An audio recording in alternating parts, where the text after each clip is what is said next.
Okay. Let me share my screen really quick, and I hope it works this time because I just did this video and it wasn't sharing my screen all the way. So, okay, this one. Okay, here we go. Okay, perfect. So, okay. So my name's Ashley Ellis. I was assigned for the extra credit video to do one on lecture 30, which is talking about heat capacity. So yeah, that's what this lecture or this review is going to be on, and hopefully it's helpful to someone. But yeah, here we go. And it doesn't want to let me go. Okay, so yeah, as I said, it's about heat capacity, and the amount of, so heat capacity is basically the amount of heat needed to raise the temperature of an object by 1 degree Celsius. So just how much heat you need to heat an object up, pretty simple. And you just measure it per degree Celsius, so, how much heat is needed like per degree. The equation for it is really easy. It's just a Q equals C subscript P times delta T, which is just basically saying Q is for heat. That's what it's describing, and it's equal to C, which is heat capacity. And then delta T is change in temperature, initial minus final temperature. So I have a quote right here that I was going to read from the textbook. It's just the textbook words it really good. That's what I guess professional textbook writers do. So I'll just read it, and then I'll make it in simple words for everyone who sometimes the textbook goes over their head, because that happens to me a lot. So don't worry if that happens to you. But it says mathematically, Cp, a heat capacity, is the quantity of energy that must flow into an object at constant pressure, hence the subscript of P. So to raise the temperature by 1 degree Celsius. Thus, the units of heat capacity are joules per degree Celsius. If we know the value of heat capacity, we can calculate how much thermal energy, or Q, must be transferred to an object to raise its temperature by an amount, delta T. And that came from chapter 10.4. So page 458, in case anyone wants to review heat capacity before the final. But basically what it's just saying is that this is just like algebra right here. And so Q is the energy needed, or the energy that we have, or the heat, but see, heat capacity is the energy needed to flow into an object at a constant pressure to raise the temperature by 1 degree Celsius. So that's what it is in subscript P, is to just remind you that it's needed to be at a constant pressure. And so that's kind of like what it is. So it's basically just, as I said, easy algebra, as long as you know what the equation is and what each thing means. If you don't know what the equation is, then you're going to get really confused. But as long as you know what it means, it's just simple, like 8th grade algebra. So heat capacity kind of depends on a few different things. It depends on mass, and it also depends on like chemical composition. So like what like the elements are built up of, or like an object, because that's going to change it, because some stuff just heats up quicker than others. But when it comes to like mass, you can just like think of it like this way. I feel like the more simple the explanation, the easier it is to understand. So this is kind of like elementary school things, but if you just think about it, there's a wading pool, a swimming pool, and a lake. And obviously, it's a lot easier to heat up a wading pool full of water than a lake, or than a swimming pool compared to a lake, just because the lake has the greatest mass. And so the more mass there is, the longer it takes to heat an object up. So that's just like one thing to think about, just about mass and how quick it is to heat stuff up depending on how much mass there is. But about like chemical composition stuff, so why do some objects heat up quicker than others when the temperature of the surroundings is the same? So you can kind of just think of it this way. I have a few examples here just to put it into like normal perspective instead of chemistry perspective.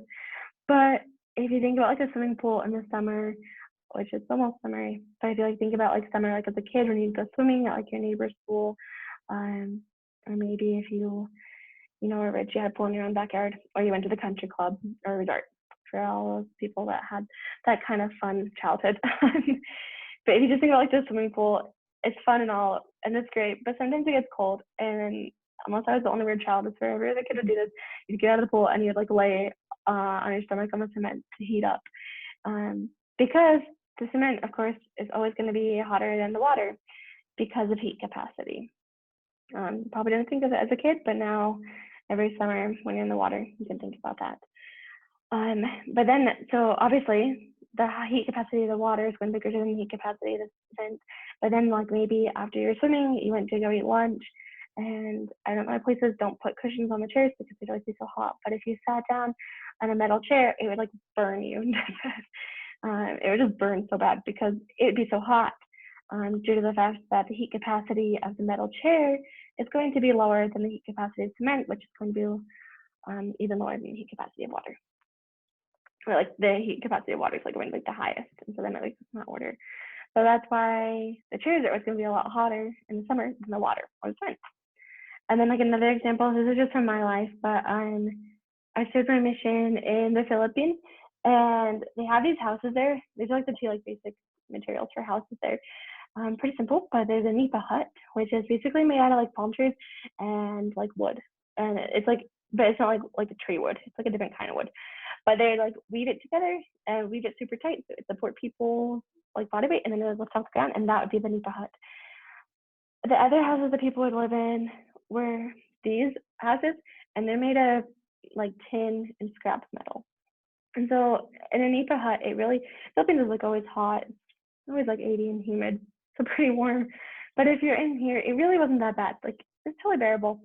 If you went into one of these houses in the middle of the summer, it felt like you were literally walked into like a furnace. Like you just like walked into like a burning oven and you're getting cooked alive because it would be so hot in it. At the time, I wasn't really thinking about heat capacity, but now I know that was due to the heat capacity. Just that when the floor and the walls and the roof are all made of tin, it's going to absorb heat a lot quicker than a house that's made of wood, just because the heat capacity of the wood will be a lot higher than the heat capacity of tin. So it just kind of goes on to explain that when I'm talking about like specific heat capacities. But as the specific heat capacity increases, the energy needed to raise the temperature of an object also increases. And so here's a whole bunch of different items. There's gold, lead, silver, brass, just a whole bunch. The last one's water. So the heat capacity of water is a lot higher due to the fact that it's just a lot higher because it doesn't heat up as quick. So you need more energy to heat up water compared to like silver and brass and that kind of stuff. So just as you go up, the more energy you're going to need to heat up the object. So here's some different equations that I have for heat capacity to kind of help explain that and just give another view on that. So there's the three equations. They're very similar, just a little bit different, but important to know which one to use. So there's Cp is delta T, and that's going to have the units of heat capacity equals joules per degree Celsius. And this is basically just like your heat, specific heat capacity, change in temperature. And like the definition of this one is just that it's the quantity of energy needed to raise the temperature of an object by 1 degree Celsius. So this is just like general heat capacity. It's like how much you need to raise the temperature of a general object. The next one's more specific, but this one's called the molar heat capacity, and that's because we add in moles. Because as Dr. Mortensen said in class, chemists just love moles. So that's why they're using it. But so it's the temperature or the heat equals like the mole times the specific heat capacity times the change in temperature. And so because they added moles, that will be added into a unit, so it'll just be joules per mole degree Celsius. And so this is measuring the quantity of energy required to raise the temperature of 1 mole by 1 degree Celsius. And so that's what that one is. And then the last one, you have the heat capacity equals mass times specific heat, or sorry, not heat capacity, you have heat equals mass times specific heat times delta T. And the units of this one are going to be joules divided by grams per degree Celsius. And so that's what that one equals. So pretty simple. And this one, the definition of that one is that, so this is called a specific heat one. The specific heat capacity is the quantity of energy required to raise the temperature of 1 gram by 1 degree Celsius. So that's what this one is. And specific heat capacity of water is just 1 calorie per gram degree Celsius. So we talked about that in class. So it would just be 1 calorie per gram degree Celsius. But obviously in these equations, I put joules because that's what we normally use. Honestly, I don't think I've used an equation yet where we use calories, but it's good to know that it's 1. But 1 calorie just converts to 4.184. Yeah, 4.184 joules. And you can always just do that conversion. And just something that I've noticed a lot, like on the test the other day, plus like all the assignments and smart work and problem sets, just to be really aware of your units. I know that almost structuring the test, I caught myself a few times, but sometimes like they'll ask for something in kilojoules or in joules. Just like, obviously the conversion's so simple, but if you don't catch that that's how they want it, all your calculations will be off and then you won't get it right. So just like pay attention to that.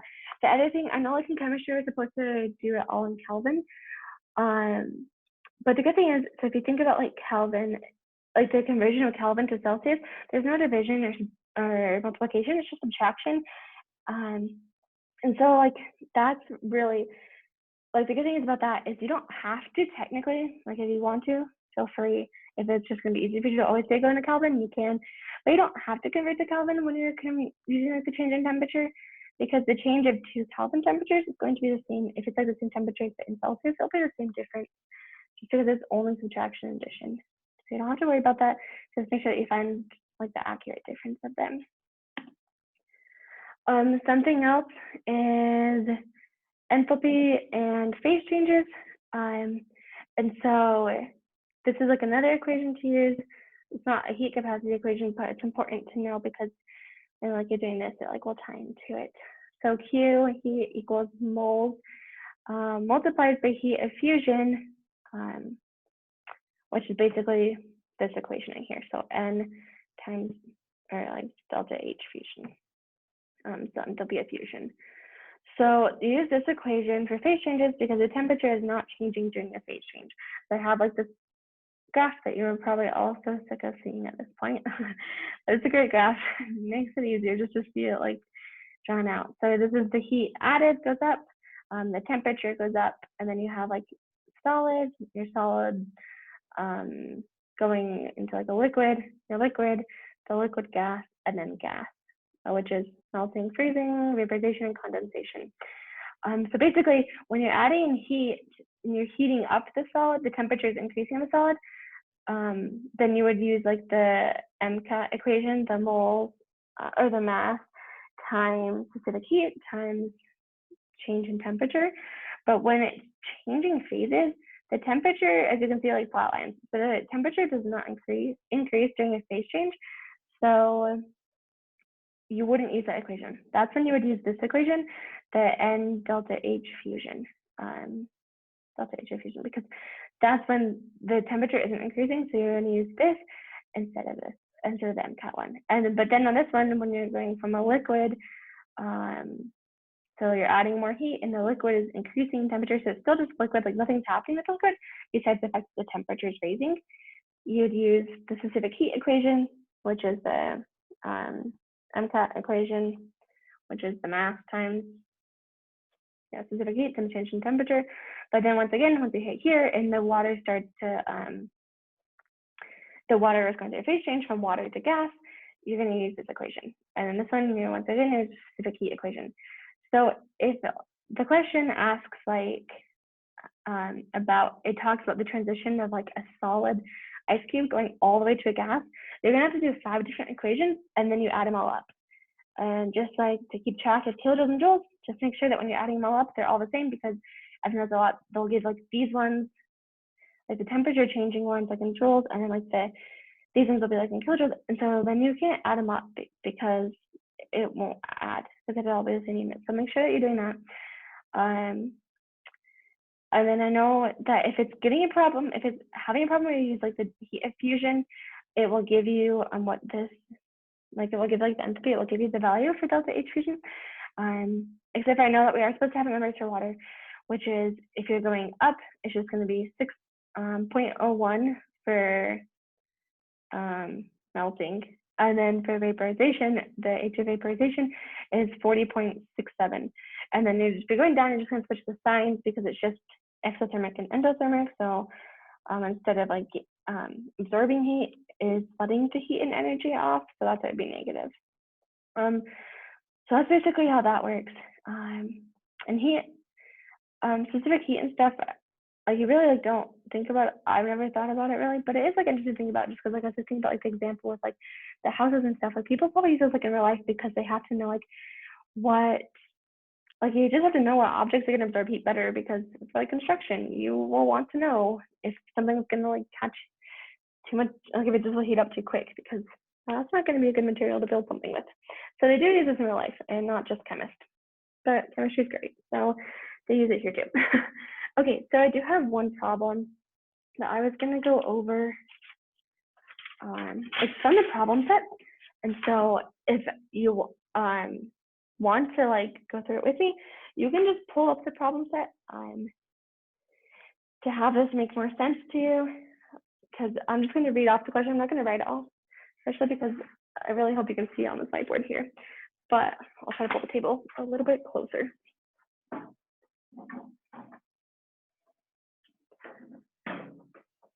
Okay, so this is from the problem set 30 about specific heat, and it's question 5, part B. This one I didn't cover in the PowerPoint, so it might be a good one to listen to. It's like the Q equals E of Q. But in this problem, it says 3.79 grams of pure aluminum metal is cooled by water from 103.2 degrees Celsius down to 34.8 degrees Celsius. The specific heat of aluminum is 0.890 joules per gram Celsius. If the water started out at 32.7 degrees Celsius, how much water was used to cool the aluminum? And I'm gonna stop my screen share. Okay, and just go back here so that you guys can have like a better view of the whiteboard. But so we have to like think about like what we have, but we know that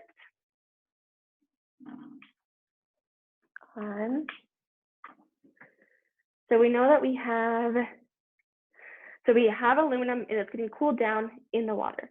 So we know that the heat lost by aluminum is going to be equal to the heat gained by water. So you can just think about it this way.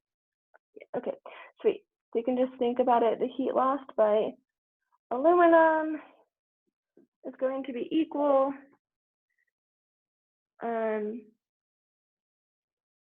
okay, wait.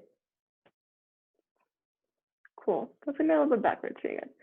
Oh, well, maybe I'll write it the other way. So if we have the heat lost by aluminum is going to be equal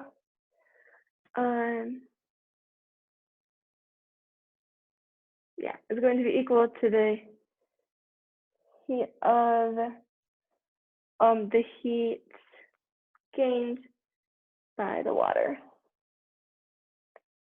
Okay, so there you go. Aluminum equals the heat gained. Oh wait, this will be opposite because it's the heat lost by aluminum is equal to the heat gained by the water. So then what you can think about is here, if you think about it, so you just set that up. So it's just going to be the negative M specific heat equation of aluminum is going to be equal to the specific heat equation of the water. And so then you just have to kind of plug in numbers. It's just like plug and chug. So if you just like think about it, I'll just kind of like hold it up to the camera and show you. But if you think about it, so this is the equation right here. So you have the heat, the Q, negative Q of aluminum is equal to Q of W, because you're losing heat, and so then you're gaining heat. So that's what that's going to be. And so then you're just going to set it up. So negative specific heat equals this positive specific heat. You're just going to set that up. And then you're just going to plug and chug. So you're just going to do 3.79 grams, because that's how many grams of aluminum that you have. And you're going to multiply that by the specific heat that they gave you, which is 0.890. And then you're going to value that value. And then you're going to multiply that by the change in temperature, which is 68.4. So that whole number is going to be equal to the mass of water times the specific heat of water, which is 4.814, and then times by the change in the temperature of water. So that's how you do that. And then it's just simple algebra. You just continue to solve from there. So then you just calculate it. And if you just calculate it, you're going to get, so you do the 3.79 times by the 0.89 times by the 68.4.